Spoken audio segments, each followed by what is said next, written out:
Hi, this is Trash Talk. I'm with actress Emily Sweet. Emily has been in 18 movies. And today we are going to be picking up trash together and interviewing her. So Emily, you're not from California.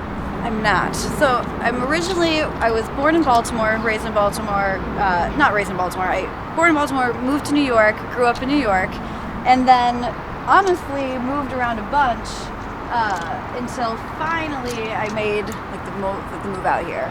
Okay, so yeah. you were state hopping, or? It was. So I've done a bunch of things. So when I lived in New York, so I always knew I wanted to act, always. So you went from Baltimore to New York? To New York. Okay. Mm-hmm. And then New York to Florida, back to New York, to Indiana. What the heck? I know, I've been around to Indiana and then finally out here to LA. Yeah. Yeah, so all around.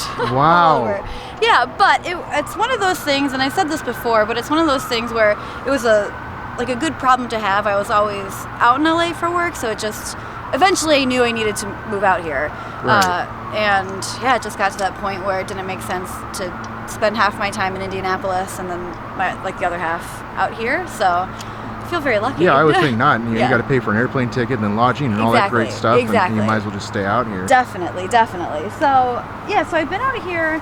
It's funny, people are always like, oh, so you just moved here? Because I came out in January permanently, but I'd been going back and forth for the last 5 years that it never really felt like this ginormous move that I was doing. It was kind of like, oh yeah, I'm in LA.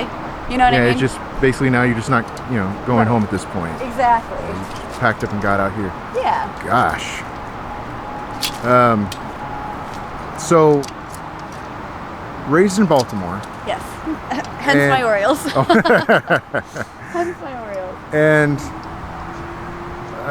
so when you were a little kid, what kind of drew you to being an actress? Yeah, because this is a big deal. You went from there to here, right, to do this full time. So there has to be something driving you to be doing this. Yeah, I've always wanted to do it since I was a little girl. So I've also said this story where I don't know, I'm sure you remember the Scholastic Book Fair. Yeah. In schools. Oh yeah. So my parents always laugh at me and say that instead of coming home with Berenstain Bear books or Clifford books or whatever, I would come home with books on how to get an agent. Really? Yes, I've always just wanted to do it, and so it never was. It was never a thing. I guess I always knew at some point I was going to do it. You know what I mean? My dad always says it's the quality of life over anything else, and so I would do these other jobs and not really be happy, maybe make more money than I'm making now, but I was never genuinely happy. And so then I one day was like, you know what, I just got to do it, and so I'm really happy. Wow. Yeah. Wow. So when you left Baltimore, now before you started moving all over the country, were you coming to LA to work for a little bit and then flying back, or were you going? So that only was basically the last 5 years. And so I took a little bit of a hiatus from New York to Indianapolis. That's pretty much when I was like, all right, I'm going to find other jobs. I'm going to... Okay, got it. I don't think maybe, even though it's always what I wanted to do, I kind of had that, I don't think it's going to be me. I don't think I can... blah blah blah. Right. Until one day I was like, well, why not me? So now I lost my train of thought. That's okay, a bug flew in my eye. So you were trying to get out here and you said, why not me? Oh yeah, why not me? So it wasn't, so again, it was a good problem to have. I was splitting my time coming out to LA when I was working. Yeah. Mainly LA. And then when I wasn't filming, going back to Indianapolis, and then coming back out here when I was filming, and then eventually it just didn't make sense anymore. So moved out here full time. Wow. Yeah. And you're doing it though. Yeah. You're here, you're making a living. Thank you. Yes. You're living inside a place, not outside. You're doing great. Thank you. I like to think so. Yes. Yeah, and it's helpful too that when I moved, it wasn't like I was making this giant move to LA. I have friends out here from college and friends that I've made on different sets and stuff, so the transition to come out here was a lot easier than just say someone that was like, all right, you're not alone when you came out here. Yeah. You actually have an extended family. Yeah, exactly, which is really nice and really helpful. So good. Yeah. So Emily was just telling me that, and I think it's neat, that she moved to Florida originally to do what? To join the circus. To join the circus. I think that's really cool. Much to my parents' dismay. I'm sure. So yeah, okay. So I was living in New York City at the time. I wasn't doing anything with acting. I moved to New York to do acting, and I ended up getting a really good job. I loved my job. I loved the company. I loved the people that I worked for. Can you say what kind of work it was? You don't have to say the company. Oh, it was. The company did a lot of things. They did corporate turnarounds, bankruptcy, advertising, marketing. They did a whole bunch of things. We're like a worldwide company. I loved it. I loved working with them. All right. But one day I realized I was walking home and I realized that I wasn't doing any like performing, wasn't doing any acting, nothing. And like that's the whole reason why I had gone out there. So I was there for a year already and like not doing anything, and so I got really frustrated and angry with myself that I wasn't doing anything. So I went home and I typed in circus jobs like a lunatic. That and is awesome. Yeah, and up came this tightrope walking position with the Flying Walendas, if you know who they are. Say that again, just in case the wind got you a little bit. Oh, sure.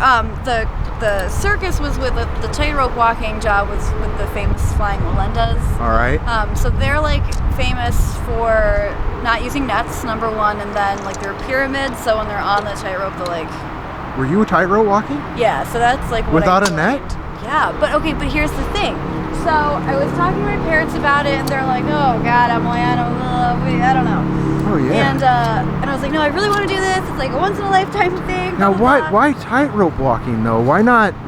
I don't know, running like the game arcade or something. That's what you're what on it a rope was. and there's no net.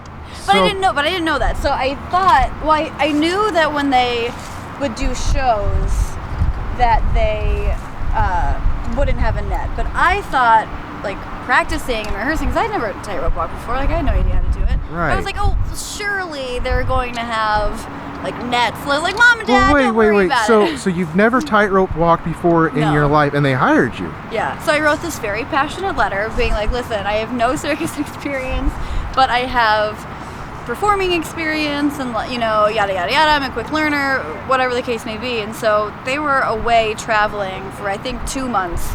So like, yeah, we'll keep in contact, and then when we get back, like, we'll figure it out, or, you know, whatever. And so we kept in contact, and then they were like, yeah, come on down, we'll teach you. They must not get a lot of applications for tightrope walking. I don't think so. I would think there'd have to be some type of experience needed. I mean, honestly, you could do it. It's no. like, I'm not yet. No, you could, because no, I'm fat. I will fall, and I want a net. Oh my God, that's hysterical. But here's the deal. So they start you off. So okay, so I subleased my apartment. I, you know, got my car back on the road, packed up a tiny little suitcase and my dog, and then we drove to Florida. So again, thinking the whole time, well, sure, when I learned there was going to be nets, like, Mom and Dad, don't worry about it, it's going to be fine. Right. So I get there, and I like come to find out there are no nets, and like even to practice on. And so what like that reasoning is, my boss was like, well, listen, we teach you to stay on and not fall off. So if you get comfortable in like rehearsal and practice with falling off, you're probably going to fall off during the show. So we don't and die. Yeah, or paralyzed or whatever. Yeah. So they start you off like 4 inches above the ground, and then when you feel comfortable, you'll go to like 4 or 5 feet. Then it's like 10 feet, and then the real thing. And so anytime you learn a trick, it's the same thing. You go back to like 4 inches above the ground. Then when you feel comfortable, you know what I mean. And so honestly, I mean, I never fell off. Here I am. Yeah, you're still here. Yeah. So wow. yeah, no, it was a great experience, a great learning experience. So you're feeling more and more like this is normal every time you go up a few feet. Yeah. Because you started off at 4 inches off the ground. Exactly. And so like the thing was, I was really scared of heights before I took the job. I was like, oh God, I'm like terrified. Why am I taking this job? But okay. It's a great way to get over your fear, right? It's like, well, if they hire me, and of course I didn't say that, because if I said, oh, I'm scared of heights, they'd be like, well, I don't think this is for you. Yeah, no. That'd be like somebody going to the aquarium and be like, I want to work here, but I'm scared of fish. Exactly. So anyway, no, I conquered that fear of heights, because again, you just start slowly, and then you they have this thing called the sway pole. It goes 80 feet in the air and it sways back and forth like 20 feet. All right. And so my boss would have me, sorry, a bug. My boss would have me like climb up there. There's like a little noose at the top that you can put your wrist in, and then I would just like climb to the top, like sway back and forth, and just get really comfortable like with heights, with like being up there. Okay. And so eventually, just kind of. Yeah, it just becomes your second home up there. Yeah, just kind of get over it. Yeah. Right. So yeah. So, well, here's something. Okay, so here's something. Yeah. This was like a big discussion during rehearsals and stuff, was that even though no one really wants to see you fall, everyone wants to see you fall, right? Right. Because it's all part of that, like, you know, it like gets people in the seats, right? Like, are they gonna fall? Like, Are there no nets, whatever? Right. So, it's a stunt. yeah, so my boss would sometimes like come out of nowhere as I was rehearsing, like throw footballs at me and stuff, you know what I mean? As you're on the tightrope? Yeah, I mean obviously not like super high, it was only right. 5 feet off the ground or whatever, but yeah, it was still just like for surprise, for shock. Well, it's kind of smart on his part, because what if you do get some idiot out in a crowd that does something like a slingshot or something while you're up there? Well, there's also like, so it would depend on, sometimes like it would be they would perform in big top circuses or in carnivals or at a festival or whatever, and so say it was at like a carnival or something. Okay. You know, parents don't always watch their I mean, of course they watch their children, but like not maybe as well as they should, and so someone could just, you know, be shaking whatever. Oh my goodness. You know what I mean? Yeah. And so yeah, he was always like, you have to be prepared for everything. He told this story about how one time you could dodge a wrench, you could dodge a dodgeball. Yeah, right. Yeah. He told this story about how one time I had nothing to do with this, but he was telling me the story about how maybe we should leave that one there, you suppose? Yeah, because I think they're giving water to cats probably or something. That's what I'm thinking. I could be way wrong. Well, I will leave that there, yeah. I could be completely wrong. You're probably right, and that's very sweet of them. So they were performing, they were on like the pyramids or whatever, and the guy in the very front, like leading the whole thing, a butterfly landed on his nose and like the wings, you know what I mean? Like, oh my so he couldn't see anything. Oh god. So there's like a lot of tricks what a story that is. I know. What does that had nothing happen? to do with that. But you're on a tightrope and a butterfly lands on your nose. That's just God calling you home at that point. You're on your way. Yeah, it was crazy. So anyway, they were all very lovely people. You know, very supportive. I would think they'd have to be. It'd have to be a tight-knit group of family members, because you're relying on them to save your life. Yeah, and it's like a you get very close with these people. They truly care about you. Oh, it's a great experience. In your profession, there are people who will do their own stunts, and there are people who won't do your own stunts. Now, you have been doing all of your own stunts, right? Yeah. And we're not just saying, there's not some stuntman out there saying, hey, you know, I did that for her, you know, but you've actually done them all so far. Yeah, I have, it's a lot of fun. I've always wanted to do my own stunts. And so this last movie that I did, I've worked with this stuntman before, Mario. He's incredible. He's amazing. He's fun. He's funny. Now, was he like a coordinator? He is, yeah. Okay. So he's an actor as well, and he does his own stunts. But yeah, he like teaches stunts, and this is the second movie that I've done with him. And so there's a scene in this new movie where without giving anything away. Yeah, don't say anything you're not supposed to. Yes, I fall off a cliff. I'm thrown off a cliff. Okay. Which, when I'm reading the script, I'm like, oh, hell yeah, like, that's awesome. If you decide this needs to come out, let me know and we'll cut this part out. Oh, sure. Okay? No, all right, got it. Yeah, so I'm reading the script, and, you know, it says, and, you know, my character is thrown off a cliff or whatever, and in my head I'm thinking, like, that's amazing and incredible. I can't wait to do this. Right. And so we get there, it's, like, on the day, and we're rehearsing, and it's not like... I shouldn't say, I mean, in the movie it will appear like it's a giant cliff. Well, yeah. You know, but it's not a giant, I'm only falling however many feet, right? So not that far. However, to like never do this and then get there and be like, okay, yeah, no problem. You're looking down and you see all the crash pads that are down there. See, now if they're putting crash pads down, you've got to be falling a little ways. I mean, it's not. How many? I mean, I don't want to it's not water like it down. 50 feet or anything. You know, Right, I'm not but- like falling. It was only a couple of feet. What do you think, like 10? No, not even 10. Okay. Yeah, okay. not even 10 feet. Still though. But still, it looks Still. a lot further. Yeah, well, yeah. Yeah, You're- so it's a lot of fun to like learn how to fall. And then, you know, I remember being up there, and again, like, I'm fine with heights, right? Like, Right, I've done obviously. heights before. Yeah, tightrope but walker. looking at it, just going, oh my god, I don't. There's I don't no know rope I don't know now. if I can do that. I don't know if I can fall down there. And you know, and Mario, bless his soul, just being like, yeah, no, that's a perfectly normal reaction to someone who, you know, has never fallen off a cliff before. Like, I would think totally so. fine, totally fine. Take your time. Let me show you again how to do it. And then it was like that thing, you know, where it's like you're psyching yourself up, like, okay, I'm gonna do this, and then you almost do it, and then you don't. Yes. I must have done that 10 times, right? Like, and I was like, I'm so sorry, Mario. I'm so sorry, you guys. Like, sorry. Like, no problem, no problem. So then eventually it's just like, You're free falling to the ground, and if you don't fall right, you can break something. that was what my thing was. But Mario was like, I promise you are not, you are fine. Like, you are gonna be fine. Nothing's going to go wrong. I swear to you. And there's like an EMT, you know, like there's people around. Yeah, but you don't want to see that guy. You don't want to. You're gonna fall off a cliff. Yeah, right? But no, so then it's just like, all right, you know, at one point Mario was like, listen, you know, we haven't shot this yet. If you don't want to do it, like, we don't have to. And at that point I was like, no. Yeah. I am doing this. We're gonna do it, and it's gonna be fine. So then I just went for it. And then I was laying on that crash pad, you know, 5 seconds later, being like, that was nothing. So you just one take and you got it. Well, that was just rehearsal. So then, yeah. So that was okay. just rehearsing it, because I'd never done it before. Right. So I had, you know, obviously rehearsed it before we filmed it.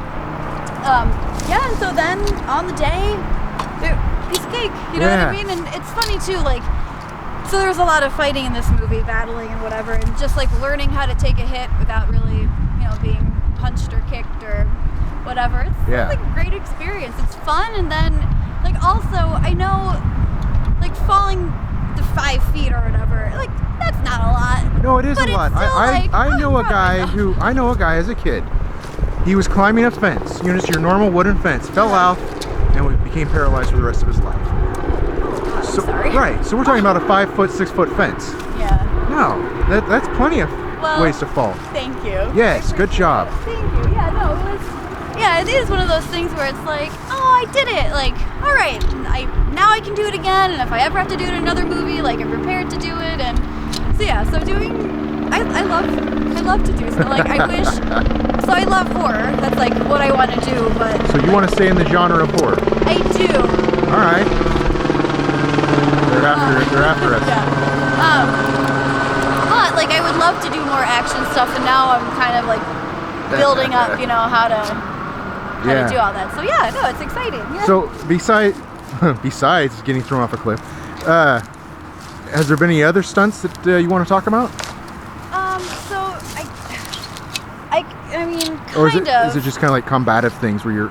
A lot of it's combative things, but so this one of my favorite movies I did. It's called Fear Farm. It comes out in 2020. That's where I worked with Mario the first time. I unfortunately can't say what I did in that because it's a dead giveaway. Yes, don't say it. What happened? Yeah, that's all right. But that was also just, you have to see the movie and then you'll see. But 2020's coming up. Yeah, it is. Not just too around far the away. corner. Yeah. Yeah. Yeah. Maybe we'll meet up again like next year and we'll be like, okay, now we tell can all us talk this. about it. Yeah. Right. So let's have a part 2. Yeah. Right. So do you ever think you might go? Can't talk. Have you ever thought about actually going just into stunt work, or doing, I guess, both? Well, I actually have thought about taking like more stunt classes and like, I don't know if martial arts or self-defense, or just getting better at being able to do that stuff instead of just learning like specific choreography, like a specific fight scene, like just being able to know how to do that stuff naturally without, does that make sense? Without only being able to learn a certain choreography and then not knowing anything And the reason else. I ask is you're already building up this this repertoire of things you can do. Like, there's not a lot of people out there who could walk a tightrope. You're getting thrown off cliffs. You're doing fight scenes and all this great stuff. I mean, you're making your way towards like a stunt career at the same time as an actress. And if you could do both, I guess how I look at it Jeez. is I would prefer to be able to bring that to the table instead of maybe being passed up on someone who can do both, you know what I mean? If it like comes down to me and two other people, I want to be able to say, no, I can do that. You're like, you don't have to hire a stunt person. Like, you can use me. You know what I mean? Right. So that's also, not only is it fun, but I think it would be helpful. yeah, I think it's more ammo in your career. Exactly. Yeah, definitely. So it sounds like you've been working very steadily since you've been down here, enough to draw you from your home state to here to work full time or to Knock work. on wood. Yeah, well, let's keep it going. Let's keep it going. I think, like I said, I think with all the stunts you're doing and all this kind of great stuff you have in your toolbox, I think you're just going to keep on, going to bigger and better things. I think so. Thank you. But is there ever like a moment where you're like, whoa, I've got to find work within the next few weeks or I'm going to be in trouble? Yes. So that is, you are constantly job hunting. Like, it's so bizarre. Again, I feel like people in this industry are crazy because it's just so volatile, right? It's up and down, and sometimes, you could get booked for something and then not be booked for something for 3 months or whatever. So I, again, knock on wood, fortunately, like I've been able, knock on wood, I've been able to only act and have that be that. But oh my gosh, like, so I just finished filming this movie. So I did Castle Freak, right, in Albania. And as I was flying home, I was like, okay, I gotta find something. I don't have anything lined up. Like, I gotta find something. And fortunately, I got the second movie. Now that just ended yesterday. So now I'm like, okay, all right, gotta find something else. Like, where's the next movie coming? It is a scary thing, but I just have to trust. Like, how I don't know about other people. I can't speak for other people, but for me, I don't have another option, right? Like, I don't have another job, and I've made it that way. So I have to find work in the industry, right? Like, I have to get acting jobs. No pressure. No pressure, yeah, right? No pressure. But I think because of that, I mean, I think it's obviously a combination of things. I think it's luck, I think it's talent, and I think it's hard work. And I don't want to say that and have someone listening be like, why have I work hard and I'm talented? You know what I mean? Right. So I don't want to like upset anyone by saying that. But yeah, it's like a scary thing to know. And really, if you're really wanting to put your best foot forward, you can't have another job. You have to be available to work immediately, or you'll miss your shot.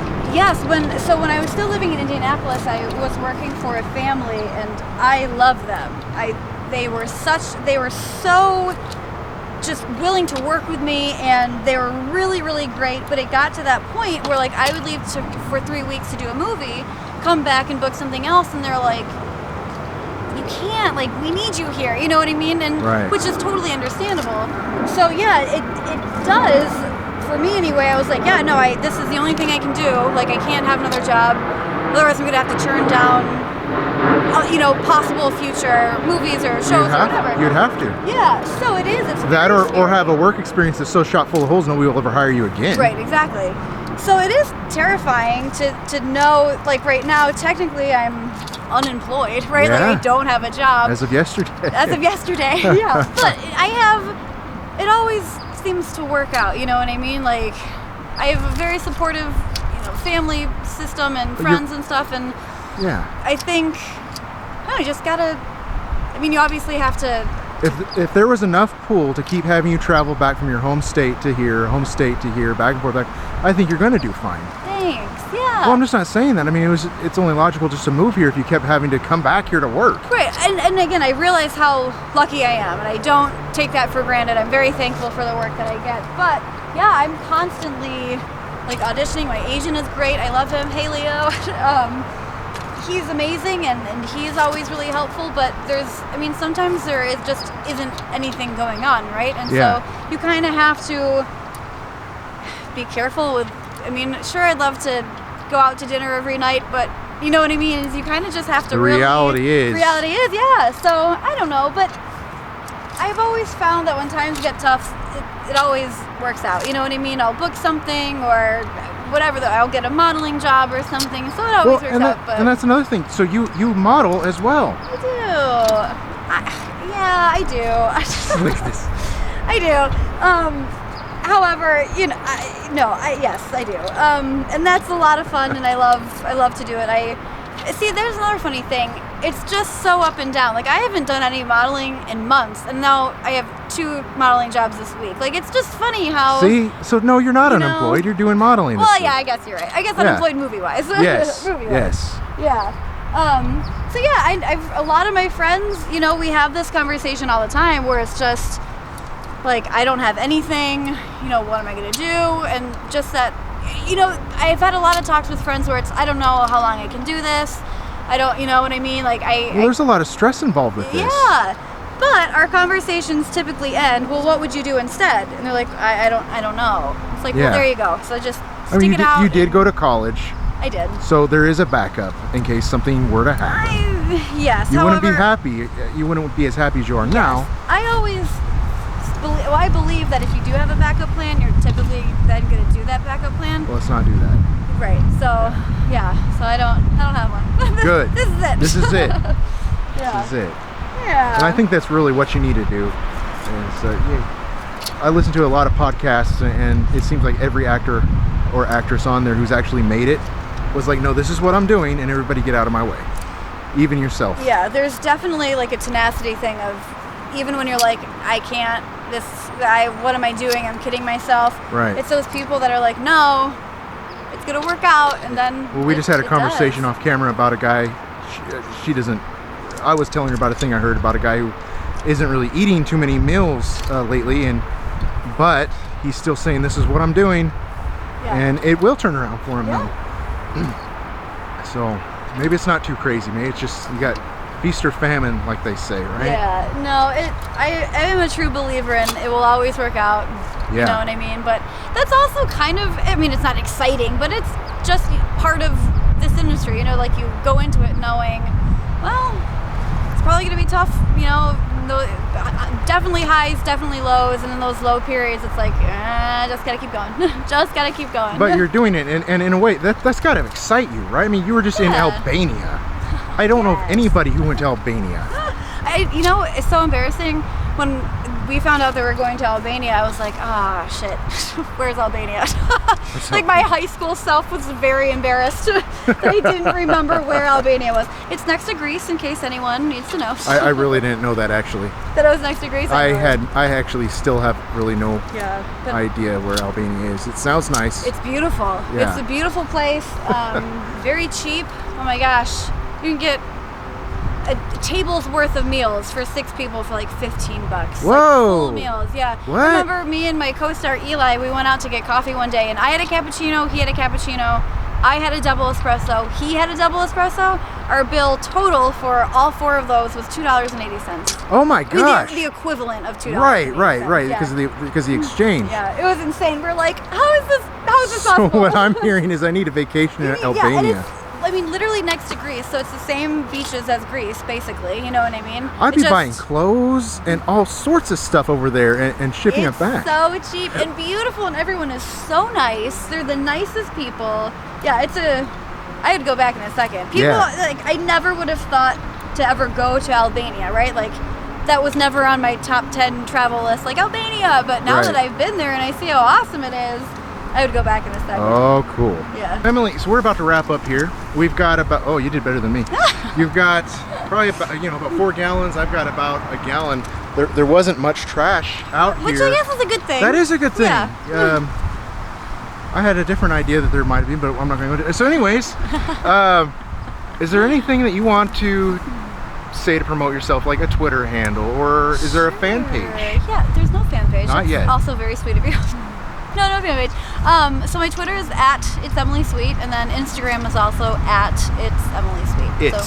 So ITS EMILYSWEET. All right, and I will post that to the screen, and I will post that in the comments box or the description box of the YouTube video. Very cool. All right. Well, thank you so much. Thank you for coming out. Yeah, and look what we did. I mean, we cleaned up all this out here. Cleaning up